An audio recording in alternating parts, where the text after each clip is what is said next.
Thanks for joining us, and today we're going to talk about Kriya Yoga and celibacy.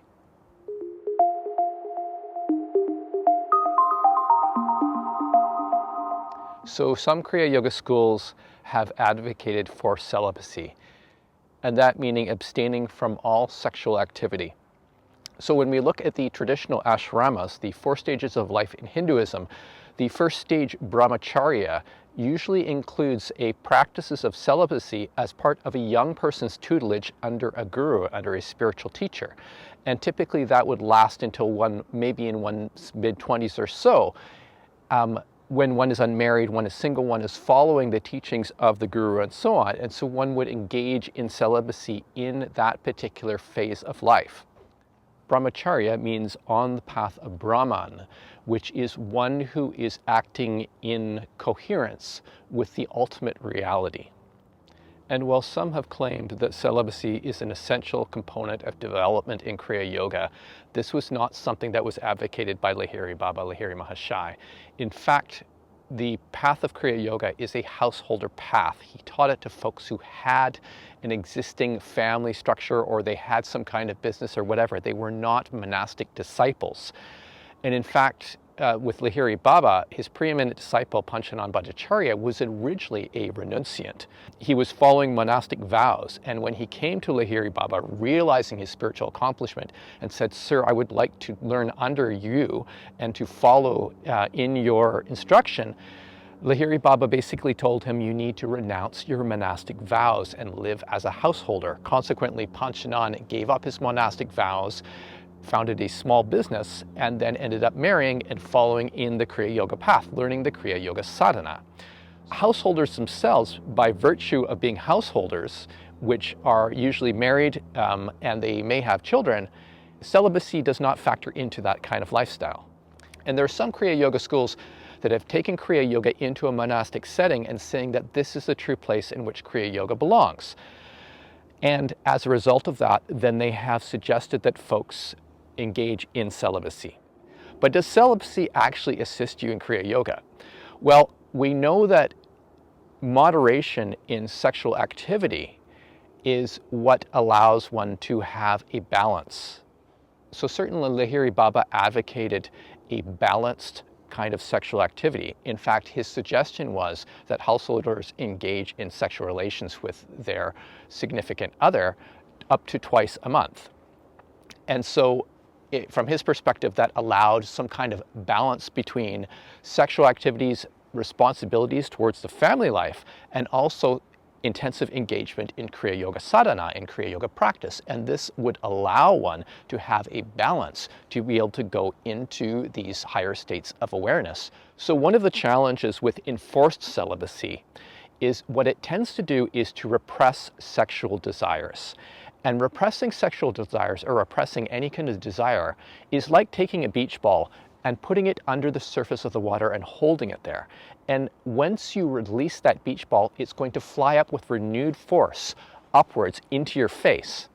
And so an enforced celibacy without an additional practices that deal with the inherent craving, the sensual craving, will basically end up creating more powerful desires that surface later and create more problems for people to deal with.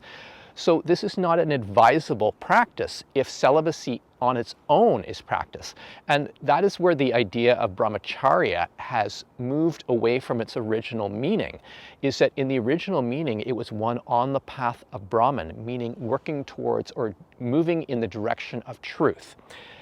When one takes in isolation the practice of celibacy, calling it brahmacharya or calling it one sadhana, you're going to get that repression of desires and the reemergence of them in a more strengthened form. So what you need to do is to deal with the inherent craving within those desires.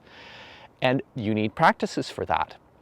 Celibacy on its own does not work. There are folks who practice, for men, what they call semen retention practices. And I've spoken with many, many people throughout the world who have talked about the complications and challenges that they face as a result of those practices, which are basically suppressing their sexual desire.